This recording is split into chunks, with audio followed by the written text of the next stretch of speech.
11ই জ্যৈষ্ঠ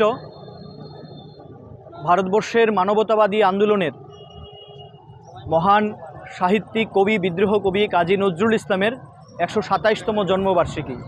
সেই জন্মবার্ষিকী শ্রদ্ধাঞ্জলি দেওয়ার জন্যই আমরা এখানে ছাত্র যুব মহিলা সংগঠন এআইডিএসও, এআইডিআইও, এআইএমএসএস যৌথ উদ্যোগে আমরা এখানে মিলিত হয়েছি। আমরা এই মহান মনীষীকে স্মরণ করার জন্যই আজকে নতুন প্রজন্মের সামনে এই মহান মনীষীর যে জীবন সংগ্রাম, সেই জীবন সংগ্রামকে তুলে ধরার জন্যই আমরা এখানে সমবেত হয়েছি। প্রতি বছরের নেই আমরা এবারও প্রোগ্রামটি করছি।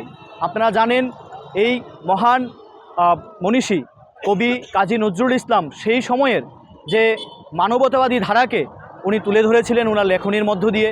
আমরা দেখতে পাই ওনার যে সঙ্গীত, কারার ওই লৌহ কপাট ভেঙে ফেল কররে লুপাট, এই ধরনের সঙ্গীত তৎকালীন সমাজ ব্যবস্থায় যারা ব্রিটিশ বিরোধী আন্দোলনে স্বাধীনতা সংগ্রামীদের যারা জেলে ছিলেন তারা এই সমস্ত সঙ্গীত চর্চা করে তারা উদ্বুদ্ধ হয়েছিলেন। উনি যে বলেছিলেন, হিন্দু না ও মুসলিম জিজ্ঞেসে কোনজন, বলো কাণ্ডারি ডুবিছে মানুষ সন্তান মোরমার।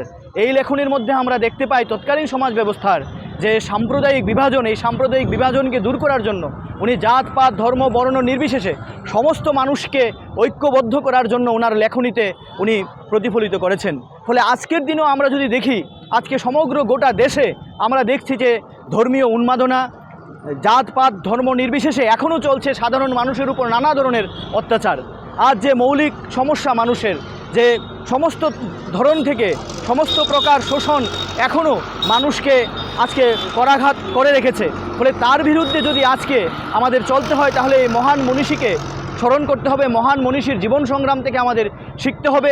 এবং আজকে আমরা লক্ষ্য করছি যে ছাত্র যুব সমাজের মধ্যেও এই চর্চাকে নিয়ে যাওয়া দরকার।